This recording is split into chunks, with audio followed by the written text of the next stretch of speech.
Metabolism TV पर आपका स्वागत है, जो आपके लिए मेटाबॉलिज्म और स्वास्थ्य के बारे में सही जानकारी का स्रोत है।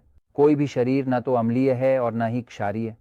मैं हूं फ्रैंक सुआरेज ज्वाइटोसेंडाइन, मोटापे और मेटाबॉलिज्म के विशेषज्ञ।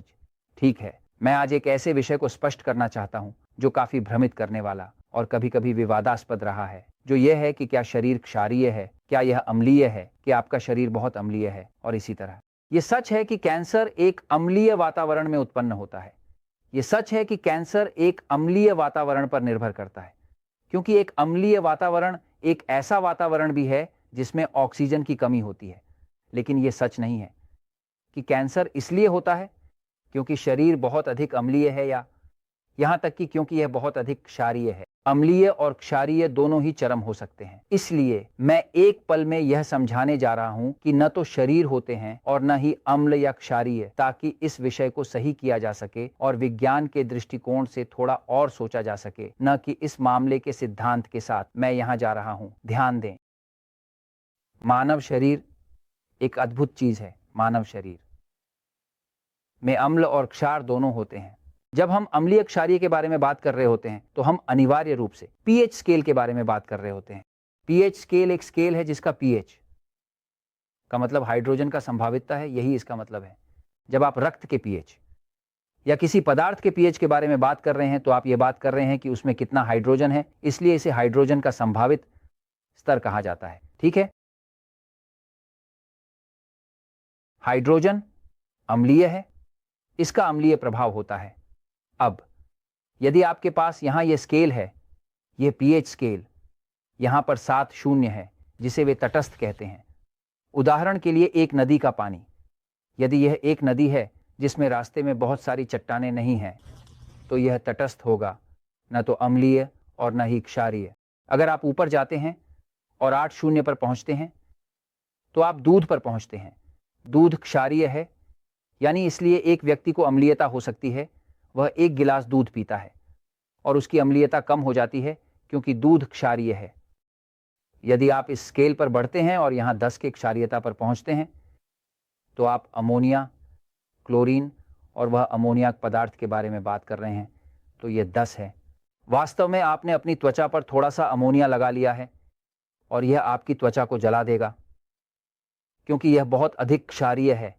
तो कुछ जो बहुत अधिक क्षारीय है उतना ही नुकसानदायक है जितना कुछ जो बहुत अधिक अम्लीय है। अब जब आप नीचे जाते हैं, है ना, और यहां नीचे आए, उदाहरण के लिए यहां 5 शून्य पर आप सिरके तक पहुंच गए। अगर आप सिरके तक पहुंच गए हैं तो आप 5 शून्य पर हैं। लेकिन अगर आप और नीचे जाते हैं और यहां 2-5 पर पहुंचते हैं तो आप कोका कोला तक पहुंच गए। कोका कोला का पीएच लगभग 2.5 है, जो बहुत अम्लीय है। आपके पेट को पाचन के लिए थोड़ा नीचे होना चाहिए, लगभग 2.0 के आसपास। यानी आपको पाचन करने के लिए आपके पेट में अम्ल होना चाहिए। यदि आपके पेट में अम्ल नहीं है तो आप भोजन का पाचन नहीं कर सकते, इसलिए पेट का पीएच बहुत अम्लीय होता है। हालांकि जबकि पेट अम्ल के साथ काम करता है, जो यहां है वह आंत जो इस तरह घूमती है अंदर से क्षारीय है। हालांकि पेट के अंदर अम्लीय होता है और ऐसा होना जरूरी है, क्योंकि अगर आपके पास अम्ल नहीं है तो आप पाचन नहीं कर सकते, आप मांस नहीं खा सकते, आप पनीर नहीं खा सकते, कुछ भी नहीं, क्योंकि बिना अम्ल के यह संभव नहीं है। लेकिन जैसे ही यह वहां प्रोसेस होता है, यह यहां आता है। अब यहां जो अग्न्याशय है वह एक एंजाइम का उत्पादन करता है जिसे पैंक्रियाटिन कहा जाता है, जो बहुत क्षारीय होता है, और यह इसे क्षारीय बनाना शुरू करता है और इसे और भी तोड़ता है। यानी जो अम्ल ने नहीं तोड़ा उसे क्षारीय ने तोड़ना शुरू कर दिया। यह हमेशा चरम या अम्लीय होते हैं क्योंकि यह बहुत अम्लीय है। पेट 2 शून्य बहुत अम्लीय है, और अग्न्याशय का जो क्षारीय स्तर हो सकता है वह बहुत अधिक क्षारीय हो सकता है। हम 8.5 की बात कर रहे हैं, यह 9 तक पहुंच सकता है, 9 तक। इसका मतलब है कि शरीर के विभिन्न हिस्सों में आप अम्लीय और क्षारीय दोनों पाएंगे, हर जगह। उदाहरण के लिए त्वचा को अम्लीय होना चाहिए। यह अम्लीय क्यों होना चाहिए? क्योंकि यह अम्लीय परत हमें बैक्टीरिया से बचाने के लिए बनाई गई है। जब बैक्टीरिया वहां रुकता है, क्योंकि यह अम्लीय है, यह उसे जलाता है और उसे सुरक्षा प्रदान करता है। आपके अंदर एक अम्लीय सुरक्षात्मक परत है। हालांकि जो रक्त अंदर है, उस रक्त का पीएच स्तर यहां 7.4 है।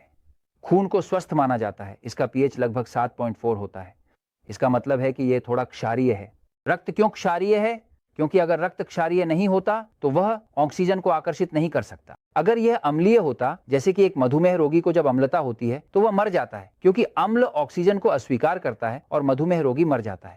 जब शरीर में अम्लता होती है, एक अम्लता संकट, तो रक्त इतना अम्लीय हो जाता है कि इसका पीएच 6-8 तक पहुंच सकता है। और जब यह 6-8 या 6-7 पर पहुंच जाता है तो व्यक्ति बेहोश हो जाता है। क्यों? क्योंकि अम्लीय होने पर यह ऑक्सीजन को अस्वीकार करता है और वह ऑक्सीजन हीमोग्लोबिन में नहीं जाता, यह कोशिका तक नहीं पहुंचता और शरीर मर जाता है। तो मूल रूप से शरीर में कुछ हिस्से अम्लीय होते हैं, कुछ हिस्से क्षारीय होते हैं। रक्त क्षारीय होता है, त्वचा अम्लीय होती है और यह अम्लों और क्षारों का एक संयोजन है। समस्या यह है कि जब शरीर का कोई हिस्सा जो अधिक क्षारीय होना चाहिए अम्लीय हो जाता है तो वहीं से कैंसर शुरू होता है। क्या कैंसर हमेशा एक अम्लीय वातावरण में मौजूद होता है? क्यों? क्योंकि जैसा कि मैंने अभी बताया, अम्ल ऑक्सीजन को नष्ट कर देता है। लेकिन अम्ल महत्वपूर्ण है क्योंकि इसके बिना आप पाचन नहीं कर सकते। अम्ल महत्वपूर्ण है क्योंकि इसके बिना आप बैक्टीरिया से खुद को सुरक्षित नहीं रख सकते। अम्ल महत्वपूर्ण है क्योंकि शरीर में ऐसे प्रक्रियाएं हैं जो बिना अम्ल के नहीं चलती। इसीलिए हमें कभी नहीं कहना चाहिए कि मेरा शरीर बहुत अम्लीय है, मेरा शरीर बहुत क्षारीय है। हम सभी के शरीर में अम्ल और क्षारीयता होती है। यह इस बात पर निर्भर करता है कि आप शरीर के किस हिस्से की बात कर रहे हैं। स्वास्थ्य की समस्या कब आती है, मेटाबॉलिज्म की समस्या कब आती है, कैंसर कब आता है? यह तब होता है जब किसी स्थान पर अम्ल का अत्यधिक होना, जहां अम्ल नहीं होना चाहिए और जहां ऑक्सीजन होना चाहिए, या जब बहुत अधिक क्षारीयता होती है। कुछ लोग अल्कालोसिस के कारण मर जाते हैं, उन्हें एक दौरा पड़ता है और वे अल्कालोसिस के कारण मर जाते हैं। उदाहरण के लिए, जिन लोगों का तंत्रिका तंत्र उत्तेजित होता है उन्हें बहुत अधिक अस्थमा होता है, और यह अस्थमा इसलिए होता है क्योंकि शरीर बहुत अधिक क्षारीय होता है। लेकिन जो क्षारीय होता है वह फेफड़े होते हैं। जब फेफड़े बहुत अधिक क्षारीय हो जाते हैं तो उन्हें अस्थमा होता है। तो चलिए ये कहना बंद करते हैं कि यह बहुत अम्लीय है और वह बहुत क्षारीय है, क्योंकि ऐसा नहीं है। सभी अम्लीय, क्षारीय ये सब जरूरी हैं। तो हम इस पर समाप्त करते हैं। क्यों? क्योंकि सत्य हमेशा जीतता है।